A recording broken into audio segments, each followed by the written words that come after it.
Welcome to Narrative Machines, a theory podcast that explores memetics, myth, and propaganda. How our narratives define the limits of our political and personal identity, how they can be controlled, how this era may be consigned to myth just as it was defined by it.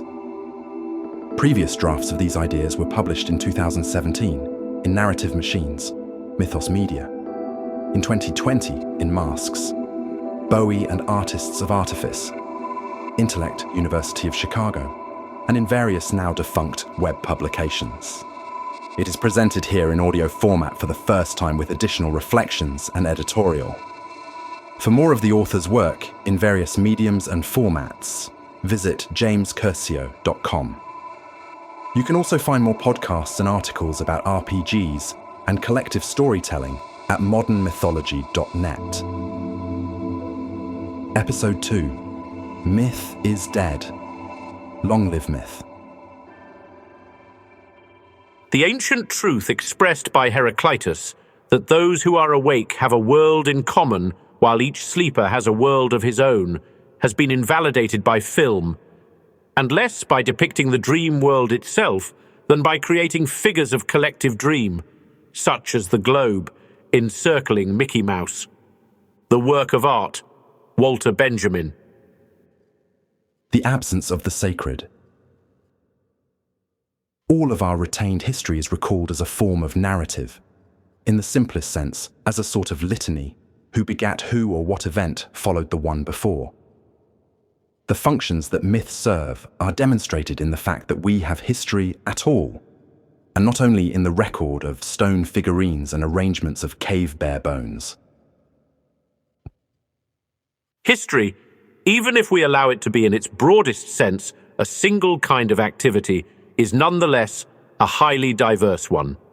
Plagues, invasions, emigrations, the foundation, workings and development of constitutional arrangements and political systems, wars, external and civil, revolutions, changes in religion and culture, gradual or abrupt, the formation of various kinds of collective identity, confessional, national, ideological, providential history in the sense of the dealings of God with man. All these and much else are properly regarded as history. Some histories are virtually pure narrative, others are virtually pure, almost atemporal analysis, being essentially structural or cultural surveys. A history of histories, Burrow. A history forms a patchwork, a collective and forever contested memory, only ever partially remembered. The art and religions of antiquity sprung into existence together as a part of that patchwork, and were likely a way for us to relate to one another as populations grew beyond small, wandering tribes. The earliest artistic artifacts are religious, or is it the other way around? It is hard to say. Myth and art, nearly inseparable terms until the modernist wrecking ball tried, and ultimately failed, to smash them asunder, provide a distorted mirror for us to regard ourselves in. We see ourselves in a new light, the best artists showing us existential truths through the distortion, or even complete abandonment of empirical necessity. In the work of art, Walter Benjamin wrote, "The uniqueness of the work of art is identical to its embeddedness in the context of tradition. This also seems to work conversely, so that art objects provided a means of encoding symbols in the various ways we've already alluded to." He continues, "An ancient statue of Venus, for instance, existed within the traditional context for the Greeks, who made it an object of worship, that was different from the context in which it existed for medieval clerics, who viewed it as a sinister idol. But what was equally evident to both was its uniqueness, that is, its aura." He defines this aura in various nebulous ways throughout the course of his essay. It is a strange tissue of space and time. It is something that vanishes when an object can be reproduced endlessly. As we will explore later, the premise that this aura is rooted in originality is misguided in our view, and certainly it is in regard to the present moment in history. But there is nevertheless something to this theory. The aura of a work is none other than a particular instance of what can more broadly be called the sacred. If you bear with us a moment in the premise that the sacred can be something vital to our nature, then an absence of it, or more accurately, an absence of the ability to recognize it, let alone find it, would present a pressing cultural and existential crisis. A glance at the news-catastrophe of the past few decades, the global resurgence of retro-futurist traditionalism, etc., makes it clear that we are in just such a position, even though no solid connection between the two has yet been drawn. An obvious conclusion of modernity is that we have no unifying myth, as Georges Bataille proposes. We live in an overarching myth, which is an absence of myth. We are beyond such things. America seems a fast-paced, materialistically oriented cultural melting pot in which it seems that any need for centralizing mythology would quickly boil away. That very dynamic is in a sense intrinsic to its trajectory. Yet, the most obvious conclusion is often not the most poignant one. Media narratives have become increasingly paranoid, and to some extent rightly so, about how myths can be used as a weapon, perhaps missing the irony that it is media itself which serves as a primary delivery mechanism for mimetic warfare. As a society, we can hardly recognize a modern myth for what it is. Those that are considered archaic, that is, they no longer forge a communal bond, become more apparent to us. To those who can no longer hear them, they are empty husks, no longer sacred. Perhaps they are more like the cast-off shells of a growing crustacean. Operative myths, on the other hand, remain largely subliminal. Neil Stephenson's novel Anathem touches on this crisis of the absence of myth and of the sacred. The following passage is especially relevant. So I looked with fascination at those people in their mobes and tried to fathom what it would be like. Thousands of years ago, the work that people did had been broken down into jobs that were the same each day, in organizations where people were interchangeable parts. All of the story had been bled out of their lives. That was how it had to be. It was how you got a productive economy. But it would be easy to see a will at work behind this.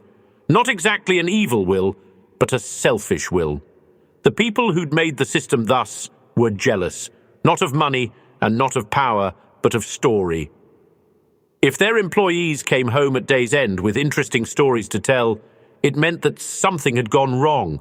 A blackout, a strike, a spree killing. The powers that be would not suffer to be in stories of their own unless they were fake stories that had been made up to motivate them. Sometimes for the better, and sometimes very much for the worse, myths often seek to make us feel more connected to sacred origins. Artistic movements such as the Surrealists were fixated on this goal, and this was a fixture in the work of great popularizers of myth in a syncretic sense, such as Carl Jung and Joseph Campbell. There was in this a general desire to rediscover, reconnect with some primal sacred source. This idea contains the seed of both the highest and lowest potential outcomes, becoming incredibly popular towards the end of the 19th century and leading into the world wars. The tendency toward reclamation and casting off as well. Consider this quote from Bataille's essay, The Surrealist Religion.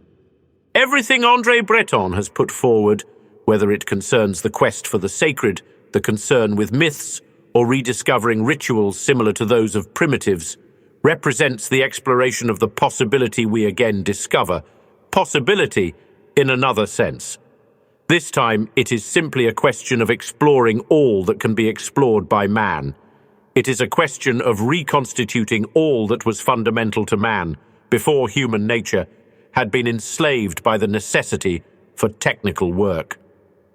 To the Surrealists and to other similar occult revival movements, fascination with antiquity and mythology and occultism in particular goes hand in hand with periods of yearning for sacred origins.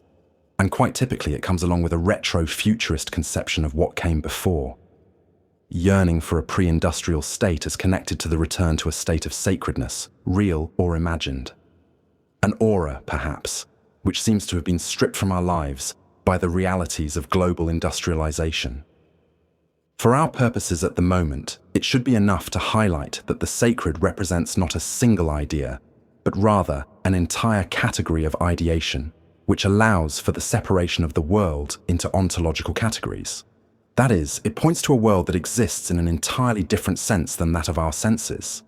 It is a constituting element in the formation of worldview, serving a psychological need, if not a material reality, which perceives the world manifest to our senses as itself symbolic of an invisible world. Mircea Eliade explores this subject in The Sacred and the Profane. By manifesting the sacred, any object becomes something else, yet it continues to be itself. A sacred stone remains a stone, apparently, or more precisely, from the profane point of view. Nothing distinguished it from all other stones. But for those to whom a stone reveals itself as sacred, its immediate reality is transmuted into a supernatural reality. This conception of the sacred seems to demand the transcendent, the invention of the supernatural. Indeed, the difference between the supernatural and natural is nothing more than a different narrative context. It stands to reason that everything that exists is natural. Even if an event or entity is unexplainable, it still remains natural. Forgive the tautology. Nature is what is. The distinction between natural and supernatural is only relevant, only meaningful, in the context of the profane when contrasted with the sacred. Needless to say, inventing the supernatural, a new category of being to house the sacred, creates its own problems that must be dealt with, such as superstition, religious literalism, or even the metaphysical reifications of Gnostic spiritualism. In Eliade's conception, a sacred object is so because it is a symbol, a link, with the archetype standing behind the physical, profane object. A sacred canoe is not just a canoe, it is the canoe within the context of a specific myth. It is a precondition that one already be connected to the myth, otherwise the meaning is either invisible or garbled. Darmok and Jalad at Tanagra. This is the sense in which fetishes are meant to link practitioners with some spirit world, and it is the core idea of occultism, that there is an unseen, implicate order at work in Boehm's sense, even within the apparent chaos of the manifest world. This too underlines both the theoretic and historic groundedness of science in occultism. The sacred and profane show themselves not only in the perception of things, but also in the perception of time. For instance, during a sacred festival, a concept that we have mostly lost touch with in purely profane holidays. One enters into the time before time, recapitulating the birth of the world, or some other mythological event which occurs outside of profane time. Sacred time and sacred objects do not truly stand outside, behind, or before their profane counterparts. They are distinguished as occupying two separate ontological categories simultaneously, and there may even be some kind of exchange or interplay between the two, as sacred festivals and rituals demonstrate. Yet also, the sacred always maintains a sense of the undefinable. The second it can be clothed in words and grows comfortable in them, it has become orthodox and profane. The constructed supernatural realm loops back into the otherwise inaccessible elements of our own being as a piece of psychological sleight of hand that allows us to conditionally stake a claim in the ever-shifting chaos that is nature itself, unsculpted by human sensation, consideration, organization, and expectation. Finally, the sacred can define myths of place and of claiming a place as one's own, whatever the previous history may or may not have been. We might consider manifest destiny, or the post-Holocaust resurgence of the idea of Israel, or the axis mundi itself. Psychogeography plays a chief role in defining a folk, and sacred geography often seeks to define a center to construct a universe around. This tendency is not at all exclusive to colonialism, although the function of claiming can certainly be to serve as a kind of moral self-soothing to a colonist. Again from Eliade.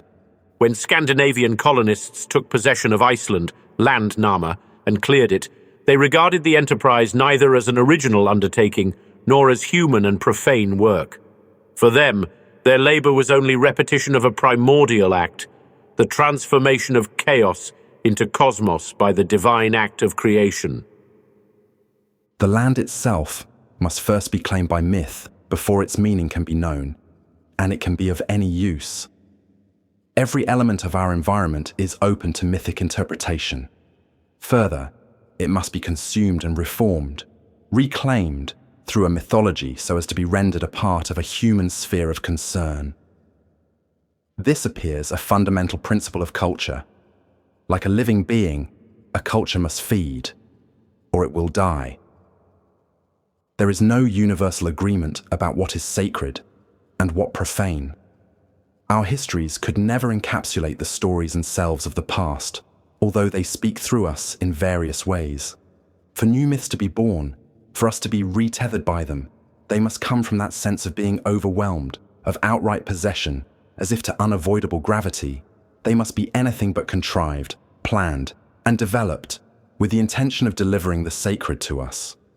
This yearning for the sacred is homologous to love and hate, consuming, destroying, and transfiguring old structures. Neither are mechanically reproducible by rote. This provides several innate tensions between the sacred and propaganda. The mass psychological factors that inculcate and drive mass religion do not vanish when we kill our gods. No matter how we destroy our idols, they arise anew. So, if myth is something long dead, a corpse exhumed with philosophical disinterest, then please consider this work an attempt at necromancy. But if myth is considered something dangerous, full of falsities, dead ends and mazes luring the unwary into a fugue of superstition, then consider it a whispered passphrase into another world. The world beyond the wallpaper. A world that recognizes the real is in the effect rendered, rather than in the thing symbolized. Conflicting fictions drive holy wars. How is a history born of spilled blood unreal? How is it meaningless, even if all the gods are just shadows cast on the wall by finger puppets? The myth of annulment provides a sense of timekeeping. We begin and end modernity with the death of myth, generally accepting that mythology once served a central role in human life, up until the time when science and industry somehow stole away or otherwise replaced our need for childish things. This is the central thesis of Bataille's The Absence of Myth. The belief in this absence itself serves as a framing myth, which allows us to establish a place within history for ourselves. Modernity, so defined, is the point at which myths cease to hold sway. At the dawn of reason, man stepped out of the imaginal world of myth and entered the real. Yet it was precisely at this point that the true anxiety of the relationship between real and imaginal began to take hold.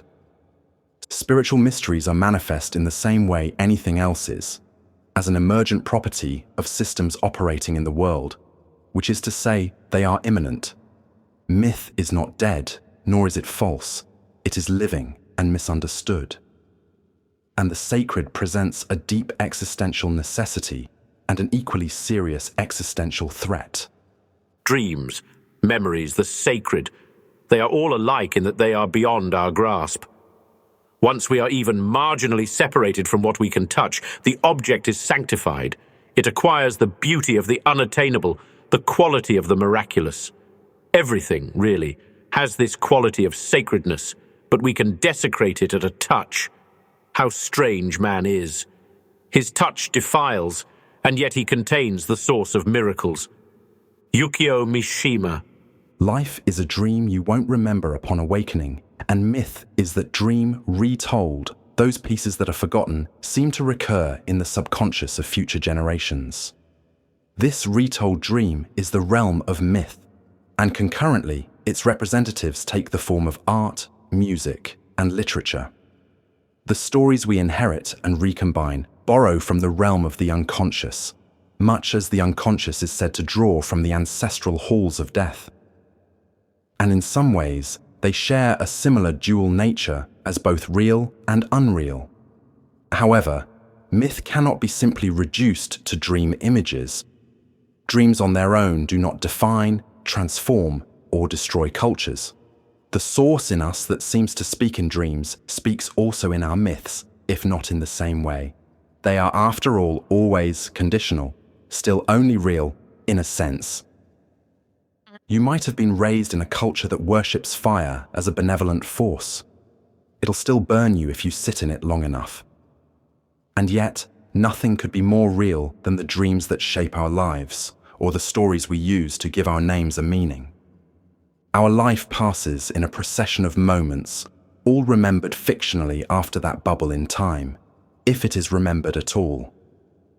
There is a mysterious process of growth, which follows its own laws and takes place behind the biographical peripeteias of life, and goes from childhood to old age. Viewed in mythological context, the greater human being is likened to a tree. The trees of life and trees of knowledge are, in this symbolic sense, the same. Whether living or dying, awake or asleep, we forget, and then we remember ourselves. It is the word's inner meaning that is resurrected time and again in flesh. Ideas are not just ideas when they take hold of us. Even our bodies are just a rental. But who writes this story then? Who truly controls the narrative?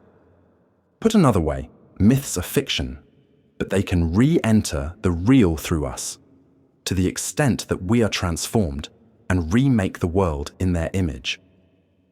Stories about the world intuitively inform our judgments and actions in the world, and it is wise to ask what drives us to lend one particular myth our voice and to not hear another. It's easy enough to say our lives have all been a sort of dream. The part of us that doesn't feed the rivers and oceans is myth. Poetic as it may be for our teeth and bones to one day pave a riverbed. The immanence of myth. Don't believe the narrative. Any narrative. The idea that events can be connected to each other causally is a psyop. Do you really believe that a sequence of actions can be temporally linked to create a meaningful story? Don't be so naive. It's a cover-up of non-linear chaos. A popular tweet from Travis View. The chimerical aspect of this topic lies in its immanence. Myth is organic as the bodies it springs from, irrespective of whether they are living or dead. Something immanent is inherent to and spread throughout something else. In other words, whether we're compartmentalizing concepts such as matter and spirit, symbol and referent, or mythos and logos, if we're speaking about anything at all, it is about a single thing with two phases or universes of interpretation and signification. Myth is often the closest we come to immortality as creators, and the closest we come to speaking with the dead for the living. Whether a lifelong quest, the death masks of immortal ancestors lining the walls, or the momentary act of near impossibility that propels us beyond the silence of the grave, the forces that move and motivate us are not structures to be weighed in the balance of validity and judged either viable or wanting. They are, as Deleuze and Guattari would have it, lines of flight, though they can destratify as well as stratify social orders. They are pathways, transportation machines. Meaning is not paramount. The content should not merely be rated in terms of signal versus noise. One does not ask what the tales of Heracles or Odysseus mean unless the intent is to use myth as a mirror of the personal psyche. Meaning is an exuded byproduct, like a snake's shed skin. Myth is not purposed, nor a thing in and of itself, purely of sign and symbol. It may be treated symbolically. The lance and the cup may symbolize the generative organs of either gender, but they do not mean such things. In other words, that referent is never final, nor is it closed to subsequent reinterpretation. Any encoding in mythical terms fail the test of transmission when relevancy is dependent on meaning. If utility and purposefulness are the grand arbiter of validity, then myth is an irrelevance. It has no end goal in itself. It remains at odds with industry and capitalism, even as its organs are used to create brands and regimes. So be it, we say. Far better when myth is discarded from consideration by those who would use it to justify and perpetuate their agendas. Far better that it is viewed as backward and irrelevant. For us, in embracing a form of metaphysical nihilism in common with Nietzsche, as a stage towards greater awareness rather than a bleak end, myth is co-equal with all collective human activity. It is as intimate as breathing, as internalized as metabolism. The reason myths exist after thousands of years is not that they contain information which must be preserved. Rather, it is because they shift and mutate. Any attempt to fix it in place, to say, for instance, this is the final word on what Moby Dick means, robs myth of its creativity and turns its ossified corpse into dogma. There are no truly final words, at least until all the lights go out and humankind is no more.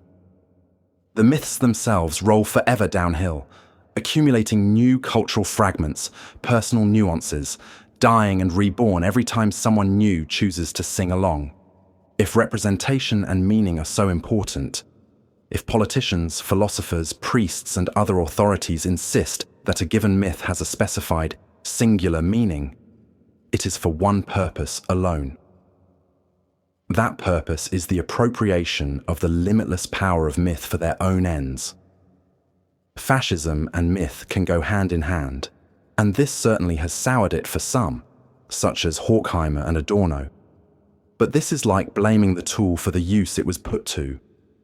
Myth is a powerful tool of fascism because when the spark strikes tinder at the right time with the right people, it can burn the world to ash. It is not inherently fascistic. But we also say myth is essentially meaningless. Myth manufactures meaning, but that element of its nature cannot be singularly codified. From its meaninglessness, meaning arises, as plants arise from soil. Without Tiamat or Ymir, there are no worlds. It is said that from the Tao came the 10,000 things, and so it is with myth. The ground of being is vast and heaving, with myriad lines of flight surging upward. Nature presents itself as silent madness to the human mind.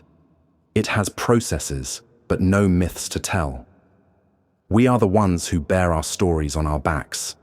We carry them everywhere, even when we write it out there, upon the canvas of that silent, dark world. This is primal chaos, wild and unpredictable, indifferent to man's attempts to structure experience in any particular way. Multiplicity appears to derive from totality, from a singularity, but perhaps these two are inseparable. Hierarchy and teleology both result from this idea of the one-to-many. So the one returns to the many, but this still deludes us, following from and contributing to a teleological worldview, that we might return again to the one, to the primal unity of heaven, at the heart of an atom bomb. We cannot resist the temptation of building schemas, pictures from random dots, constellations from random stars, and in that tendency, we can first glimpse the true paradox of the mythological impulse, the unending process of turning chaos into apparent order. And yet the root of that impulse seems to arise from chaos. Creativity derives from this multiplicity of conflicting ideas and symbols, the butchery of the singular, of chaos, of nature. Eliade observed, "Life is not possible without an opening towards the transcendent." In other words, humans cannot live in chaos. Myth tells us this, over and over in innumerable cultures, giving us a myth of the transcendent in the process. Consider this quotation from Joseph Campbell's Masks of God. Mythological, theological, metaphysical analogies, in other words, do not point indirectly to an only partially understood metaphysical term, God, Brahman, Atman, the self, the absolute, for instance, but directly to a relationship between two terms, the one empirical, the other metaphysical, the latter being absolutely and forever, and from every conceivable human standpoint, unknowable, unconditioned as it is by time, space, causality, the categories of logic, and to such a degree that even to speak of it is to represent, and so to misrepresent it, which cannot be represented. If symbols are a means of reaching into the unknowable, that unknowable is transcendent of our immediate experience. Yet at the same time, it is the transcendental necessity in spirituality that most threatens to cut us off from the immediacy of the sacred and the immanence of myth. This conflict between the chaotic order of nature and the ordering chaos of man begins, interestingly enough, in what we have rightly or wrongly referred to as the cradle of civilization. Consider the slaughter of Tiamat in the Babylonian epic of the Enuma Elish, with its ranks upon ranks of deities and monsters in which humanity springs from the blood of a fallen singular chaos, dissected and enslaved by the very gods themselves. Or perhaps the colder, but similarly brutal murder of the primal giant Ymir in Norse myth, wherein the mountains are the bones of that giant, the seas and oceans his blood, the dome of his skull, the sky and his brains, the scudding clouds. In such an opening, we see the guts of our world revealed. Kali pleasures herself on the cold, hard lingam of Shiva the corpse. Sex and death, murder and theft, crime and punishment. The entire potential of human experience is encoded in such myths. The darkest realities of existence can be dealt with mythologically, allowing us an intermediary for dealing with our demons. Since world is a cosmos, any attack from without threatens to turn it into chaos. And as world was founded by imitating the paradigmatic work of the gods, the cosmogony, so the enemies who attack it, are assimilated to be enemies of the gods, the demons, and especially to the archdemon, the primordial dragon conquered by the gods at the beginning of time. This is the reason the pharaoh was assimilated to the god Re, conqueror of the dragon Apophis, while his enemies were assimilated to the mythical dragon. Darius regarded himself as a new Thyatira, the mythical Iranian hero who was said to have slain a three-headed dragon. In Judaic tradition, the pagan kings were represented in the likeness of a dragon. Eliad. The list of associations between the singular primordial chaos and the symbol of the dragon goes on and on, including Tiamat herself. This process of slaying and reconsecrating runs through our process of individuation, a child crying in a new dry world, separating from that umbilicus, claiming and defining. This pattern distinguishes a variety of cultural traditions that lead, inevitably, from polytheism to monotheism, as it underlies many of the myths of the Near East. In Psalms 74, 12-17, we have an account of how Yahweh, in a contest with the waters, smote the many-headed Leviathan, and then proceeded to create day and night, the heavenly bodies, and the order of the seasons. We have already seen that in the Akkadian epic of creation, Marduk's slaying of the chaos dragon Tiamat is followed by his ordering of the universe and by the building of Esagila.